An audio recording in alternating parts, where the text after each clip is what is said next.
Gustavo, como siempre, un gusto saludarte, bienvenido. Igualmente, Yoli, buenas tardes. ¿Qué se ha hecho bien para combatir la pobreza a pesar de estos índices que revela la CEPAL? Una situación verdaderamente preocupante por cómo veníamos y en medio de la pandemia lo que se ha hecho. Pero para empezar, ¿qué se ha hecho bien? Pues lo que se ha hecho bien son las pensiones universales para los adultos mayores y para las personas con discapacidad. No es universal, esa nomás llega a 1.5 millones. Es 1 de cada 10 personas con discapacidad que tiene algún tipo de subsidio, de transferencia directa que les ayuda a enfrentar su situación de vulnerabilidad. Esos programas son buenos, llevan muchos años que empezaron en el 2003 y cada vez han ido ampliando su cobertura, y ahorita en adultos mayores pues tenemos esa casi cobertura universal. Y eso es algo que se ha hecho muy bien como país. Sin embargo, pues estás presentando este reportaje de la CEPAL, donde está diciendo que en América Latina, en el mundo en general, va a haber un aumento en la pobreza, pero en algunos países más que en otros, sí. Y eso es lo que no se ha hecho bien. Sí, precisamente hacia allá voy. ¿Cuáles han sido las fallas, las omisiones, precisamente, para tratar de que en México no sea tan grave, tan marcado? Mira, todos los países, la mayoría, la gran mayoría, destinaron recursos para hacer programas emergentes para apoyar a la gente más vulnerable en tiempos de la pandemia, la que perdió su empleo, la que perdió su ingreso, los empleos formales o informales. En México no se hizo eso. Siguió los programas normales de Sembrando Vida, de Jóvenes Educando al Futuro, todo eso siguieron los programas ordinarios. Lo único es que se les adelantaban las entregas, se les juntaban, en vez de hacerlo mensual, en una exhibición se les entregaban 2 o 3 meses. Es la única modificación que hizo este gobierno frente a la pandemia, y es una poca capacidad de adaptación a la crisis. Todos los demás países hicieron reconversiones presupuestales, ¿qué quiere decir? Que reconocieron que había una realidad imperante que exigía reestructurar el presupuesto de egresos. Incluso se decía que algunos programas que no eran tan prioritarios se podían diferir, como el programa del Aeropuerto Internacional de la Ciudad de Felipe Ángeles, porque pues no lo vamos a necesitar en 2 años. La gente no está viajando, disminuyó muchísimo el turismo, y todo ese dinero se podía utilizar para apoyar temporalmente con subsidios, con becas, con un salario mínimo de emergencia, como se hizo en casi todos los países de Europa y algunos de América Latina.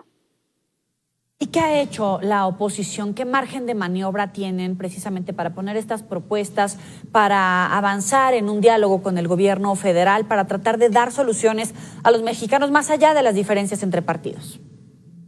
Sí, nosotros quisimos estudiar lo que hicieron otros países. Por ejemplo, en España se le llamó el salario mínimo vital. El salario mínimo vital, precisamente de 2-3 meses para poder apoyar a las personas en extrema pobreza. Hoy estamos viendo mucha gente que se quedó sin ingresos y pues ya está llegando a sus límites, porque al principio tenían algunos ahorros o algunos préstamos, algunos amigos, pero ya ahorita estamos a 11 meses de que empezó esta situación y ya es insostenible. Y lo que debo decir es que el modelo económico empezó a hacer crisis antes de la propia pandemia. Hay que recordar que en 2019 nuestro país ya estaba decreciendo 0.3%, el 2020 8.5%, y en enero decrecimos 4.4%. O sea, sí estamos preocupados por el aumento del desempleo, la falta de inversión y la falta de recursos. Estoy seguro de que pasando las elecciones va el gobierno a pedir una reforma fiscal para recoger más impuestos, porque ya no tiene, los está gastando de una manera muy inadecuada, con muy baja rentabilidad social. ¿Cobrarán entonces más impuestos? Es ahí donde viene, evidentemente, después de lo que podría ser un refrendo en las elecciones intermedias, después de este periodo, ¿ya vendrían los aumentos? Sí, es lo que yo anticipo, Yoli, que va a haber después, no antes de las elecciones, porque sería suicidio para el gobierno, pero ya una vez que pase el proceso electoral, y por julio, agosto, convocarán a una reforma fiscal para recaudar más recursos, porque este gobierno ya se gastó todos los ahorros, los fondos de estabilización, los fideicomisos que tenía en el pasado y se ha quedado ya sin dinero. Acuérdate que Pemex perdió 440,000 millones de pesos, pierde 1,000 millones de pesos al día Pemex. Entonces, pues todos estos dineros deberían ser utilizados para apoyar a la gente, pero se están utilizando para hacer refinerías. Cuando ya los automóviles van a ser eléctricos en casi todo el mundo, nosotros estamos haciendo refinerías, y cuando tenemos 6 refinerías que funcionan al 40% de capacidad, o sea, tenemos capacidad instalada y estamos haciendo una refinería nueva en un lugar que se inunda. Son medidas muy irracionales que no se entienden más que con una lógica de tipo político, ideológico, pero no económico. No están solucionando los problemas de la gente. Claro, pero ¿qué va a pasar para los mexicanos en este tiempo? Si se espera hasta agosto, septiembre, supongo que la recuperación también podría ser más complicada porque seguimos gastando sin invertir, sin proyectar a futuro. Sí, realmente hoy tenemos, lo que nos está salvando son las remesas de los mexicanos que viven en el extranjero y que nos mandan las remesas a los familiares. Hoy las remesas son mayores que las exportaciones de petróleo, Yoli. Ese es un dato así escalofriante. Estamos dependiendo más ya de la solidaridad de los mexicanos que se fueron a trabajar a Estados Unidos que de nuestros propios recursos e inversiones. ¿Y qué va a pasar? Pues viene una situación muy difícil. La pandemia, ya está en las vacunas, pues en México apenas hemos vacunado a 2.2 millones de personas. Eso es lo que Estados Unidos vacuna al día, 2 millones de personas. Nosotros es lo que llevamos vacunado en toda nuestra historia. Y pues quiere decir que vamos a tardar mucho en tener la vacuna generalizada y que el país todavía va a tardar en recuperar el crecimiento. Yo creo que vamos a tener todo este sexenio antes de regresar a los niveles de el PIB per cápita que teníamos en el 2018. ¿Para cuándo prevés ese regreso a esos estándares económicos que teníamos? Pues mínimo 2 años más. No, el crecimiento, por ejemplo, este año puede haber un crecimiento del 4%, pero de crecimiento de los 2 últimos años todavía vamos a estar en una situación menor a la que teníamos en el 2018. Yo creo que hasta el 2025, 2024 es cuando estaremos recuperando los niveles previos al 2018. Te agradecemos mucho estos minutos para Mega Noticias. Gustavo Madero, como siempre, muy amable por atendernos. Muy amable, gracias por la oportunidad. Hasta luego. Hasta luego.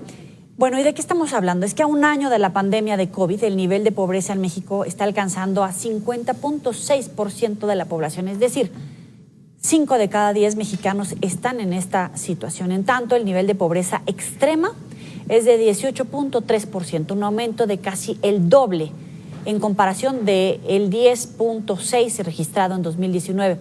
Esto lo dice la Comisión Económica para América Latina y el Caribe, la CEPAL. De acuerdo con su informe anual, la pérdida de empleo en México se concentró en el sector informal, con poco más de 70% de desempleo. Además de que las mayores afectaciones las están sufriendo las mujeres y los jóvenes.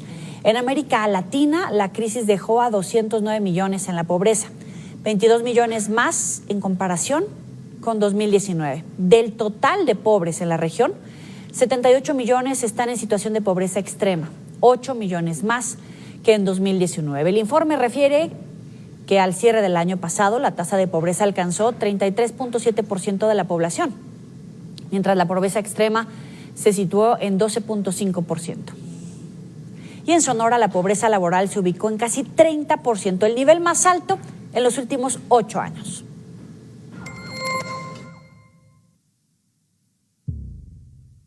La pandemia representó un severo golpe que acabó con millones de empleos, empujó el aumento de los precios y el desempleo y ha dejado al país en niveles récord de pobreza laboral, un grave desplome económico que el gobierno no pudo contener y que ahora es una carga que enfrentará el país en los siguientes años. Pese al rebote económico por la reactivación, desde marzo a diciembre del 2020 se perdieron 844.804 empleos. Entre agosto y noviembre se observó una recuperación, pero en diciembre hubo otra caída. La población económicamente activa, que engloba el empleo formal e informal, aún no recupera los 2.5 millones de personas de los 12 millones que se quedaron sin ingresos en el mes de abril. El Banco de México, pese al inicio de la vacunación, afirma que la incertidumbre permanecerá durante el 2021, pues la pandemia está activa y varios estados están cerrando nuevamente las actividades económicas no esenciales. Hasta el momento, la única medición real de la pobreza laboral,